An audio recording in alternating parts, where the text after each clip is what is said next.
Hello students, welcome back to my YouTube channel Glossary of Biology by Virendra sir. Students, let's start with a new topic of our syllabus, that is mitosis. In the previous lecture we discussed about cell division and both type, in short mitosis as well as meiosis. We know that mitosis is a process of cell division in which parent cell is divided into two identical daughter cells, and meiosis is a process of cell division or type of cell division in which parent cell is divided into four unidentical daughter cells. So dear students, let's start with our topic mitosis first. Mitosis ये process में हमें majorly पता है guys, mitosis की अगर मैं बात कर रहा हूं तो सेल डिवीजन का एक टाइप है, एक मेजर, एक फोकस करो बात, माइटोसिस की जो प्रोसेस है ये पूरा अच्छे से क्लियर आउट करो, क्योंकि अगर माइटोसिस समझेगा तो इसके बाद वाला मियोसिस क्लियर होगा। इजी है प्रोसेस, सिर्फ अच्छे से कॉन्सेप्ट पे फोकस करो। माइटोसिस की जो प्रोसेस है जिसमें सेल डिवीजन हो रहा है, और सेल का डिवीजन हो रहा है तो क्या पेयर होंगे? Chromosome.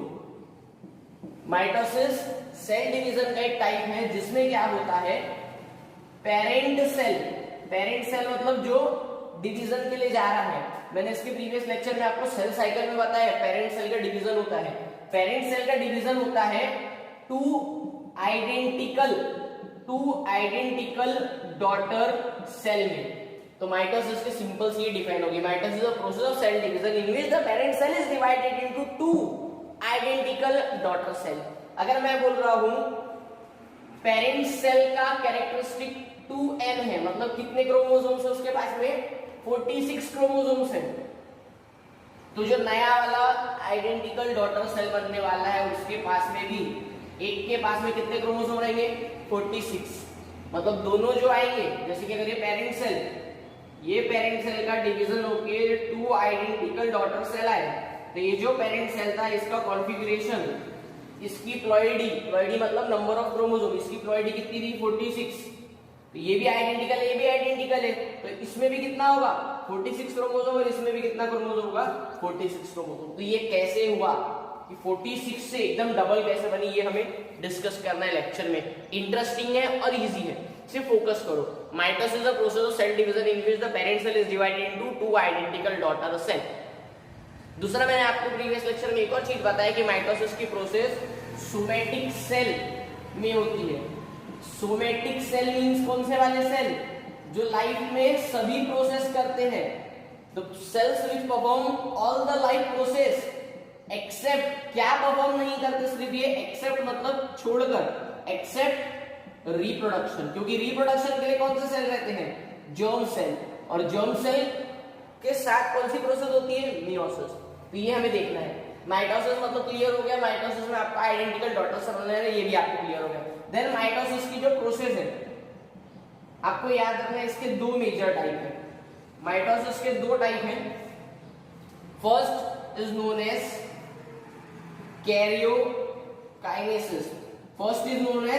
Karyokinesis, and another one is known as cytokinesis।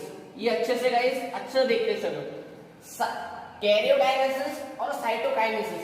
Kinesis मतलब होता है ब्रेक, काइनेसिस होता है ब्रेक डाउन, कैरियो मतलब होता है nucleus. The process in which division of nucleus is known as karyokinesis. Division of nucleus is known as karyokinesis. Cyto means क्या? Cytoplasm. The division of cytoplasm is known as cytokinesis. तो mitosis में देखो क्या होता है, ये एक cell, ये इसका न्यूक्लियस, ये न्यूक्लियस और ये साइटोप्लाज्म। तो सबसे पहले क्या हो गया? कैरियोकाइनेसिस। तो ये एक सेल, लेकिन अभी न्यूक्लियस कितने हो गए? दो, तो न्यूक्लियस का डिवीजन हो गया। देन होता है साइटोकाइनेसिस। साइटोकाइनेसिस में क्या होगा? ये दोनों जो साइट है, ये देखो, साइटोकाइनेसिस मतलब क्या है? साइटोप्लाज्म का डिवीजन। तो ये दो सेल बन गए। तो ये प्रोसेस हमें देखना है, ये डिटेल में देखना है। ये जो प्रोसेस होती है न्यूक्लियस के डिवीजन होने के लिए, इसके लिए भी 4 स्टेप्स होती है, 4 और प्रोसेस होती है। तो मैंने बताया था आपको पीमेट, याद रखो, पीमेट का फुल फॉर्म क्या है? Prophase, metaphase, anaphase, telophase. Prophase, metaphase, anaphase, telophase ये किसके टाइप है? कैरियोकाइनेसिस। साइटोकाइनेसिस में डायरेक्टली क्या होता है? न्यूक्लियस का डिवीजन होने के बाद साइटोप्लाज्म का डिवीजन हो जाता है। तो आपके पास में सिंपल से आपको ये माइटोसिस याद रखना है। अब डिटेल में हम देखते हैं कि एग्जैक्ट में कैसे होती है सभी प्रोसेस। तो डिटेल में देखने के लिए आपको पूरा डायग्रामेटिकली व्यू में अच्छे से रिप्रेजेंट कर रहा हूँ। सभी डायग्राम को अच्छे से आपको प्रॉपर वे से लेबल और स्केच करना है, साथ में फिर आप पूरा एक्सप्लेनेशन देखते चलो। इजी है, सिर्फ अच्छे से फोकस कर दो। तो स्टार्ट करते हैं हम माइटोसिस में कैरियोकाइनेसिस। प्रॉपर वे से डायग्रामेटिकली सब यहाँ दिख रहा है। हम स्टार्ट करते हैं प्रोफेज 1 से। माइटोसिस का जो फर्स्ट फेज है उसको बुलाते हैं प्रोफेज। अब स्टूडेंट्स कैसा है, ये हमारी जो बुक है, बुक के हिसाब से डायरेक्टली उन्होंने क्या किया है, डायरेक्टली ये वाला फिगर दिया हुआ है और वो प्रॉपर वे से लेबलिंग नहीं है। तो मेजर सबसे पहले, जब बॉडी के अंदर में डिवीजन स्टार्ट नहीं हुआ है, मैं क्या बोल रहा हूं, 2 वर्ड यूज करूंगा, एक डिवीजन के पहले वाला और डिवीजन के बाद वाला। अभी प्रोसेस स्टार्ट नहीं हुई है तो बॉडी के अंदर में हमारा जो क्रोमोसोम का स्ट्रक्चर है वो कैसे रहता है। तो हमारे बॉडी में हमारा जो न्यूक्लियस है, न्यूक्लियस के अंदर में जो पूरा जेनेटिक मटेरियल मतलब क्रोमोसोम्स वगैरह सिचुएटेड है, तो वो स्ट्रक्चर कैसा रहता है। तो वो स्ट्रक्चर ये सिंपल आपका, जब हमारे बॉडी में डिवीजन स्टार्ट नहीं होता है तो हमारा बॉडी ऐसा पैक्ड रहता है। तो जिसमें हमारे पास में हमारा न्यूक्लियस के अंदर में ये न्यूक्लियर मेम्ब्रेन, अंदर में क्रोमोसोम कॉम्पैक्टली अरेंज है, क्रोमेटिन नेटवर्क के समान पूरे के पूरे एकदम कॉम्पैक्ट अरेंज है। आप देख सकते हैं पूरे कॉम्पैक्टली अरेंज है, कोई क्लियरली विजिबल नहीं है। फर्स्ट। सेकेंड, हमारे पास में हमारा रहता है न्यूक्लियोप्लाज्म। न्यूक्लियोप्लाज्म जिसके अंदर में कैरेक्टरिस्टिक रहती है। तो न्यूक्लियोप्लाज्म, न्यूक्लियस की कैरेक्टरिस्टिक न्यूक्लियोप्लाज्म रहता है। देन साइटोप्लाज्म रहता है। इसी के बाद में अगर मैं बात कर रहा हूं, ऊपर में आपको सेंट्रिओल्स दिख रहे हैं। सेंट्रिओल्स का भी फंक्शन देखेंगे। सेंट्रिओल्स 2 अलग पोल में जाने का काम करते हैं, एक अपर पोल एक लोअर पोल। ये भी एक मेजर इंपॉर्टेंट कैरेक्टरिस्टिक है। इसी के बाद में ऊपर आपको क्या दिख रहा है, सेल मेम्ब्रेन। क्या दिख रहा है, सेल मेम्ब्रेन। तो जब डिवीजन स्टार्ट नहीं हुआ है तो सिंपल हमारी बॉडी का जो कॉन्फ़िगरेशन रहता है जेनेटिक मटेरियल का ऐसा रहता है। सबसे ज्यादा फोकस करेंगे आप किसके ऊपर में, क्रोमोसोम्स के ऊपर में। क्रोमोसोम देख सकते हैं आप पूरे कॉम्पैक्टली अरेंज है। जब डिवीजन स्टार्ट नहीं हुआ है देन क्या होता है वो देखते हैं हम। जब हमारा अर्ली प्रोफेज, जब डिवीजन स्टार्ट नहीं हुआ है उसको बोला जाता है अर्ली प्रोफेज। मतलब आपको दिख रहा है डायग्रामेटिकली मैंने A1 दिया हुआ है। जब डिवीजन स्टार्ट नहीं हुआ है तो ऐसा, लेकिन जैसे ही बॉडी में डिवीजन स्टार्ट हुआ तो क्या चेंजेस आएंगे। तो जैसे ही बॉडी में डिवीजन आता है, जैसे ही माइटोसिस की प्रोसेस होती है, माइटोसिस को ही बोला जाता है इक्वेशनल डिवीजन। क्यों बोला जाता है, क्योंकि उसमें एग्जैक्टली आइडेंटिकल बॉडी बनती है, इसलिए उसको बोला जाता है इक्वेशनल डिवीजन। हाँ स्टूडेंट्स, तो अर्ली प्रोफेज आपको समझा, जब हमारी बॉडी में डिवीजन स्टार्ट नहीं है तब हमारी बॉडी में न्यूक्लियर मेम्ब्रेन के अंदर में क्रोमोसोम रहता है, न्यूक्लियोप्लाज्म रहता है, देन सराउंडेड वाला साइटोप्लाज्म, ऊपर में सेंट्रिओल्स रहते हैं। ये हमारा नॉर्मल फिजियोलॉजी हमारी बॉडी की। लेकिन जैसे ही प्रोसेस स्टार्ट हुई तो सबसे पहले बुक के हिसाब से यहाँ से अच्छे से लिखा हुआ है, लेकिन आपको ये क्लियर करना जरूरी था कि एग्जैक्ट पहले कैसा होता है। देन इसी के बाद में हमारा सेकेंड, अब क्या होता है, हमारा जो क्रोमोसोम्स है आप देख सकते हैं, क्रोमोसोम्स कैसे थे, पूरे कंडेंस थे, पूरे के पूरे एकदम से आप देखे थे पूरे कॉम्पैक्टली अरेंज थे, पूरे गुने हुए थे। लेकिन जैसे ही लेट प्रोफेज आया, लेट प्रोफेज मतलब स्टार्ट हो चुका है डिवीजन, तो लेट प्रोफेज के कारण क्या होता है, जो हमारे क्रोमोसोम्स थे, तो फर्स्ट लाइन में पढ़ रहा हूं, condensation of basically thin thread like chromosome start.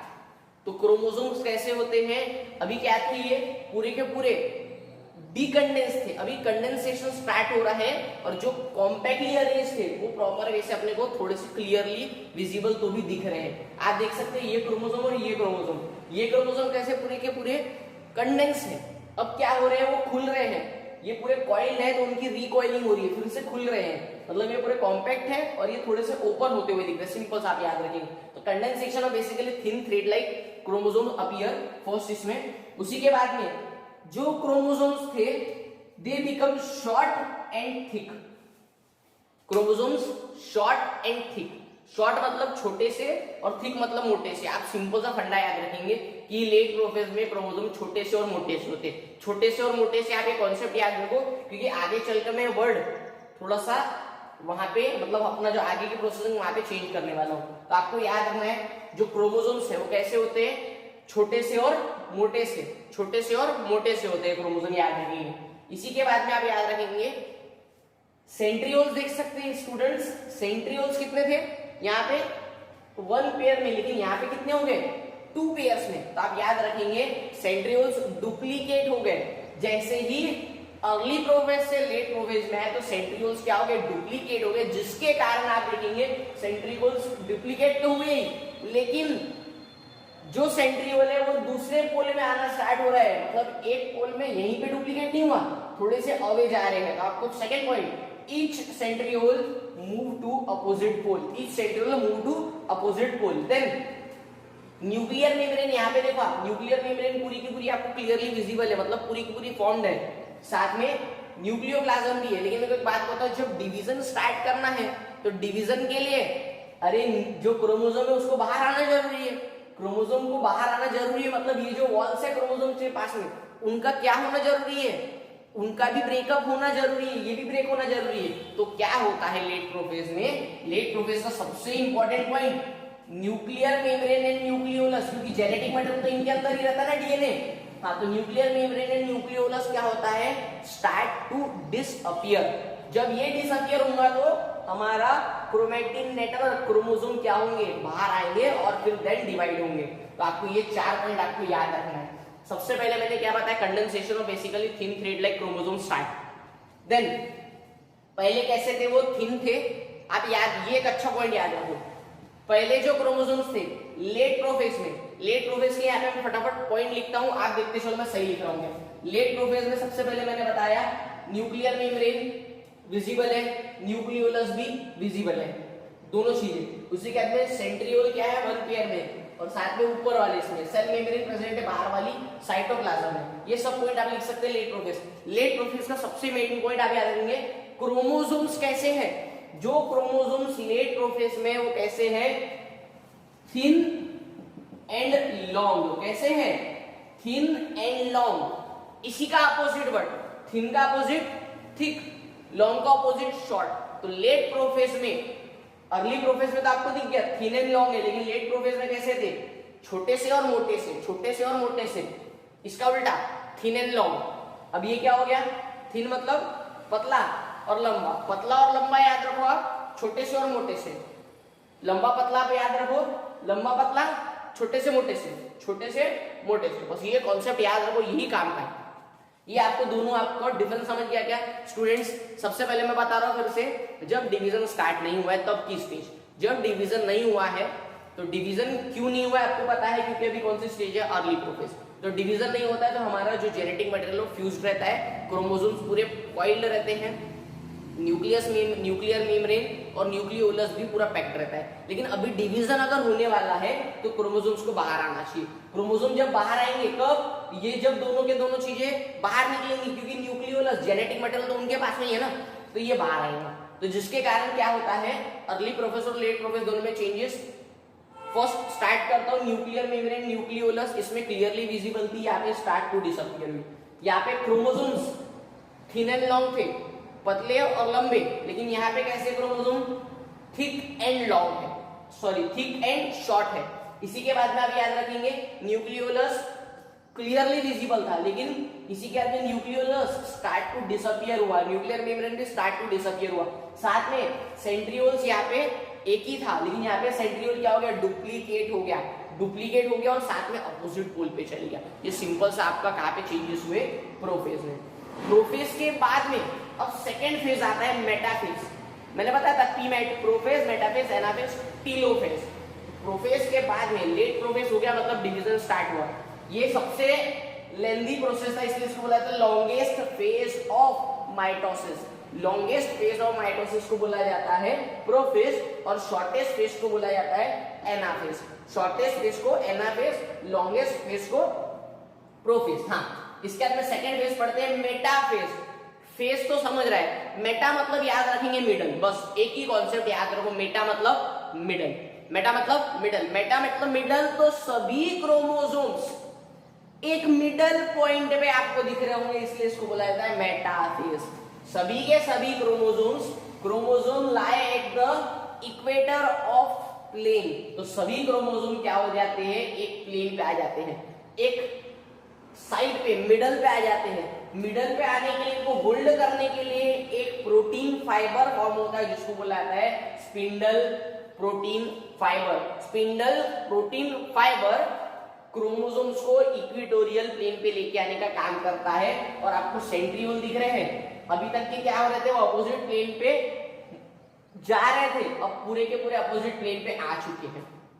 साथ में न्यूक्लियर मेम्ब्रेन दिख रही है क्या, अरे न्यूक्लियर मेम्ब्रेन नहीं दिख रही है, न्यूक्लियोलस दिख रहा है क्या, नहीं दिख रहा है। तो आपका पॉइंट क्या बनेगा, nuclear membrane completely disappear, nuclear membrane and nucleolus completely disappear.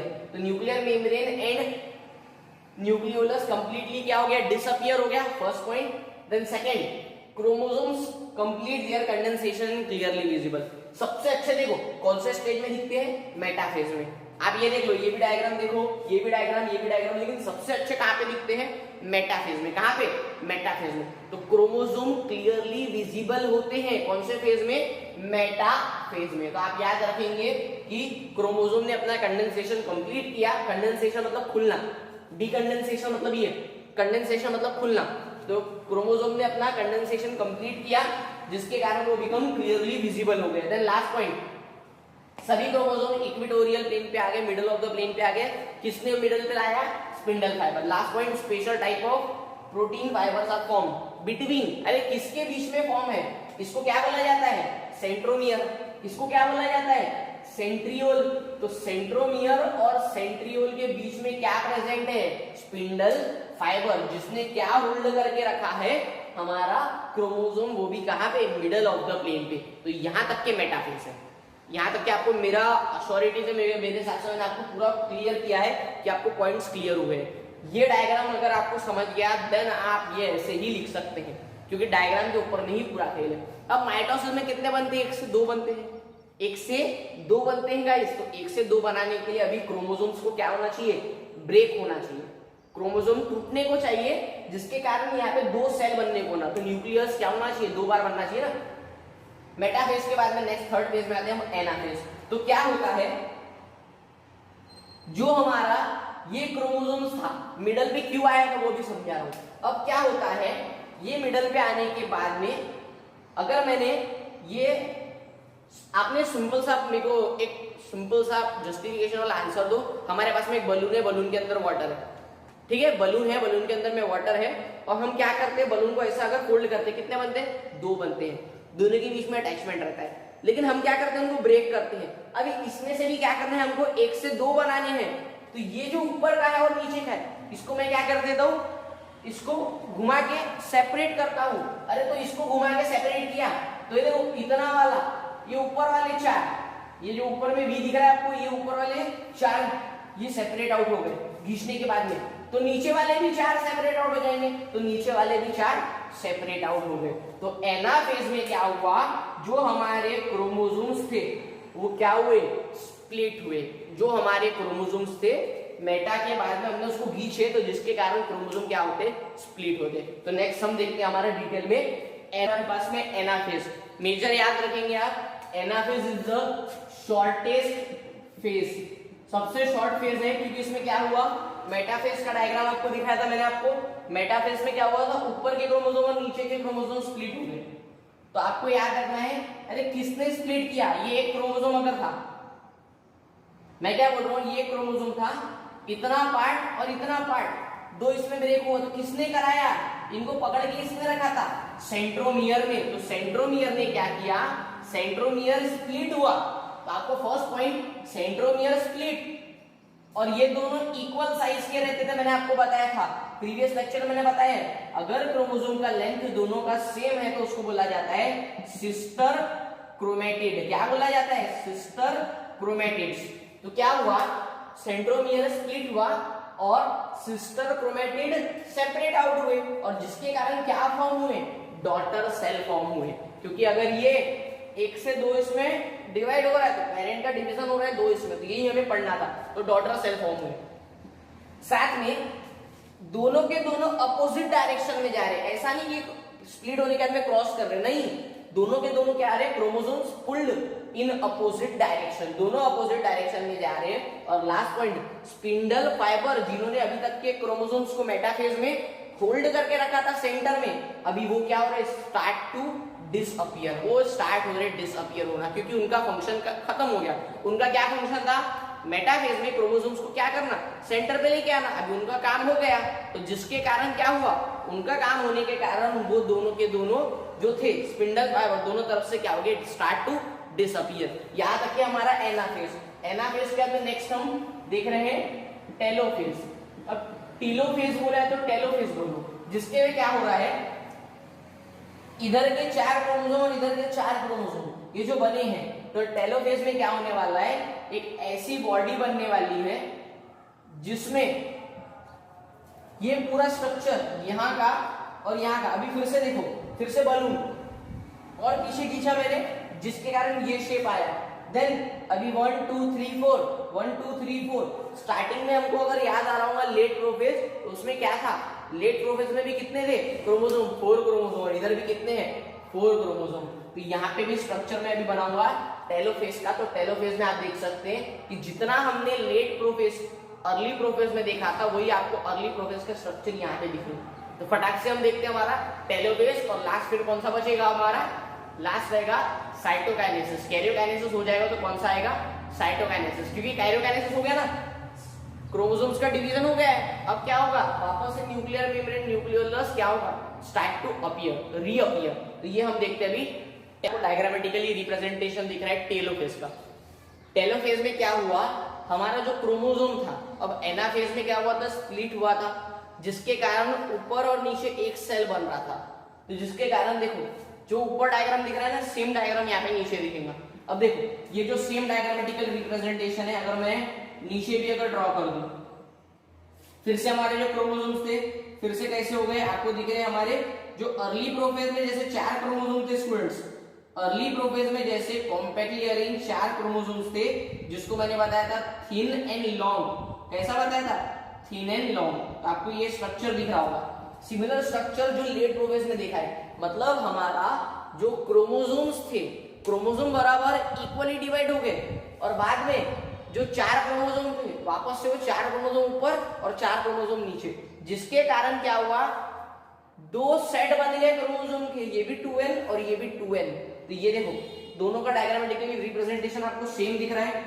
अब क्या हुआ टेलोफेज में, टेलोफेज में सबसे पहला मेजर आप याद रखेंगे, एनाफेज के कारण 2 बने थे, तो जिसके कारण क्या हुआ, क्रोमोसोम्स जो थे, क्रोमोसोम्स दो जो सेट था क्रोमोसोम का, वो सेट क्या हुआ, अपोजिट डायरेक्शन में आया। हाँ स्टूडेंट, तो फर्स्ट पॉइंट आप याद रखेंगे, क्रोमोसोम्स कैसे थे, 2 सेट में।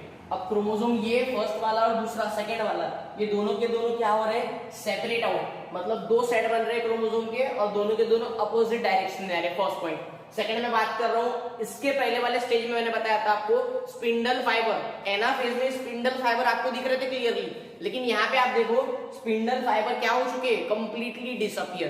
तो स्पिंडल फाइबर्स कंप्लीटली डिसअपियर। फिर से क्रोमोसोम कैसे हुए, थिन एंड लॉन्ग, पतले से और लंबे से, पतले से और लंबे से, ये वर्ड याद रखो, कंप्लीटली अरेंज हो गए हैं थिन एंड लॉन्ग स्ट्रक्चर में।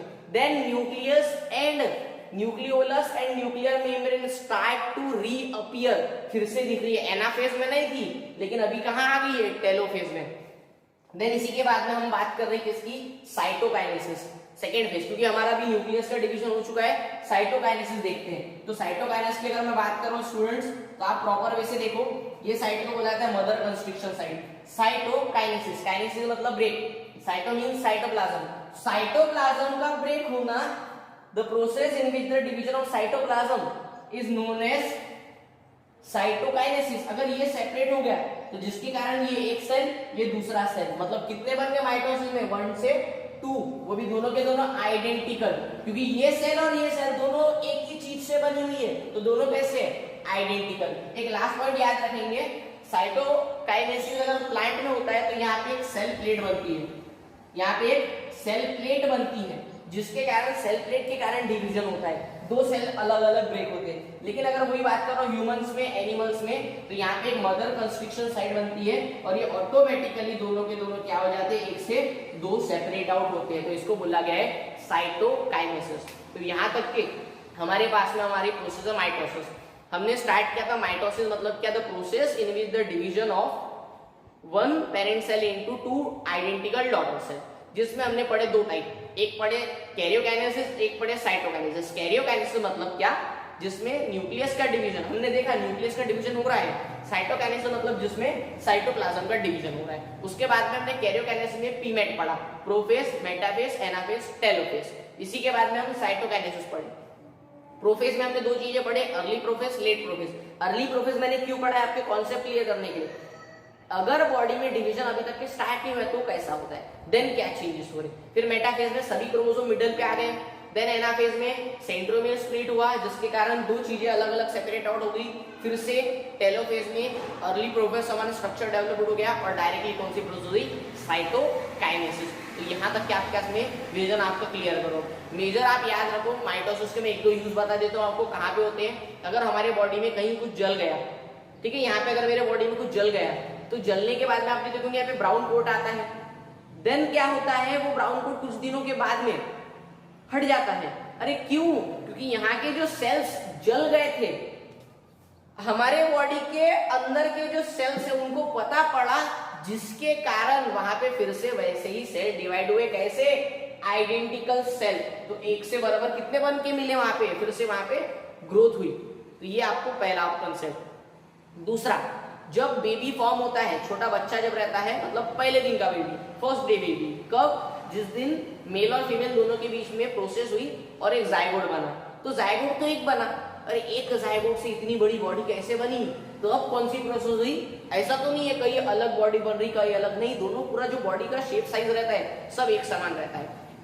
पहला हैंड ऐसा है तो वैसा ही सेकेंड हैंड रहता है। तो ये जो है पूरा किसने करा के दिया, माइटोसिस ने। तो ये कुछ एग्जांपल सिचुएटेड अपने ब्रेन में करके रखो कि ऐसा होता है एग्जैक्टली। तो यहाँ तक कि हमारे पास में माइटोसिस है। देन सेम यही कॉन्सेप्ट है। अगर आपको प्रॉपर वे से वीडियो अगर पसंद आया हो तो लाइक करो, सब्सक्राइब करो, चैनल को शेयर करो। देन यही हम सेम फंडा हम कहाँ यूज करेंगे, मियोसिस में। कॉन्सेप्ट मेरी गारंटी में कॉन्सेप्ट क्लियर करके दूंगा आपके। टॉपिक कैसा है एग्जैक्ट नहीं क्लियर होता, लेकिन मैंने जितना हुआ अपने हिसाब से आपको प्रॉपर वे से बताया कि कहाँ पे क्या क्या होने वाला है। नेक्स्ट लेक्चर में मिलते हैं हम मियोसिस के साथ में। तब तक क्या फॉलो करते रहिए glossary of biology by Virendra sir.